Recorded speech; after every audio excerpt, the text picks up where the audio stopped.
Ever wonder how new Bitcoins are created and how the network stays secure? Let's break down the process of Bitcoin mining. At its core, mining is the process of verifying transactions on the blockchain. It keeps the entire network honest without needing a bank. Miners compete to solve complex mathematical puzzles roughly every 10 minutes. The winner gets the right to record the next block of data. Miners use specialized hardware to perform these calculations. This energy-intensive process is what makes the Bitcoin network so difficult to tamper with.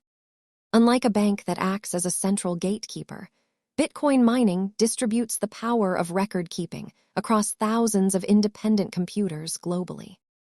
The amount of Bitcoin rewarded to miners is cut in half every 4 years. This built-in scarcity is a key feature of its economic design. It is important to remember that mining is highly competitive and requires significant infrastructure and energy resources to participate effectively. Understanding the mechanics of Bitcoin helps demystify how digital assets operate. Check out our other videos for more basics on money and tech.